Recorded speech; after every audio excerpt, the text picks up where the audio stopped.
কষ্ট সহ্য করতে পারি না, তাড়াতাড়ি বিচারের কাজটা সমাধান করে দেন। আল্লাহর কাছে একটু বলেন আল্লাহ তাআলা যেন তাড়াতাড়ি হাসরের ময়দানে বিচারের কাজটা সমাধান করে দেয়। যারা জান্নাতে যাওয়ার চলে যাবে, যারা জাহান্নামে যাওয়ার চলে যাবে। মুসা আলাইহিস সালাতু ওয়াস সালাম বলবেন আমি পারবো না।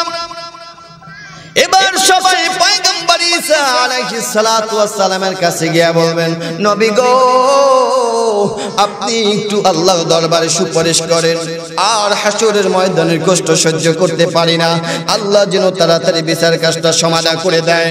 ঈসা আলাইহিস সালাতু ওয়াস সালাম বলবেন না,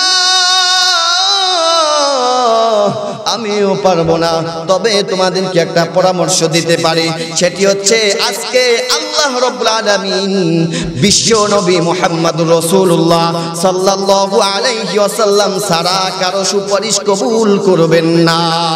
আল্লাহু আকবার। এবার সবাই বিশ্ব নবী সাল্লাল্লাহু আলাইহি ওয়াসাল্লামের কাছে গিয়ে বলবেন নবী গো, আপনি হলেন শাফিউল্লাহ, ও নবী আপনাকে আল্লাহ তাআলা এত মর্যাদা দান করেছেন, আজ কঠিন মুসিবতের সময় আপনি উম্মতের জন্য একটু সুপারিশ করেন নবী। হাসরের ময়দানে আর বিচার কাজটা তাড়াতাড়ি যেন আল্লাহ সমাধান করেন, কষ্ট আর সহ্য করতে পারি না।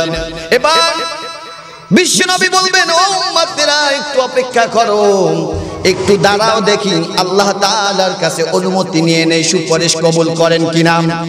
এই বলে বিশ্ব নবী সরকারি দু আলম নবী মাকামে মাহমুদে গিয়ে সেজদায় পড়ে এত কান্না, এত রোনা জারি, এত কান্নাকাটি, এত তাসবিহ পড়বেন, তামাম পৃথিবীর মানুষ একত্রিত হয়েও পরিমাণ করতে পারবে না। আল্লাহু আকবার।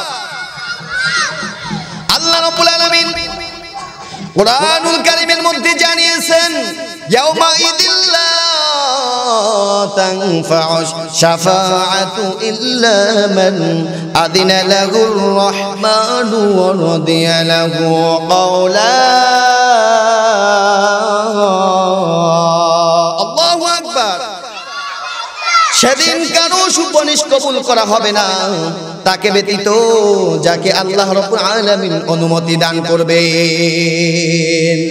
সেদিন কারো সুপারিশ কবুল করা হবে না। বিশ্ব নবীর কিয়ামতের ময়দানে সুপারিশ করার জন্য আল্লাহর কাছে অনুমতি নেওয়া লাগবে।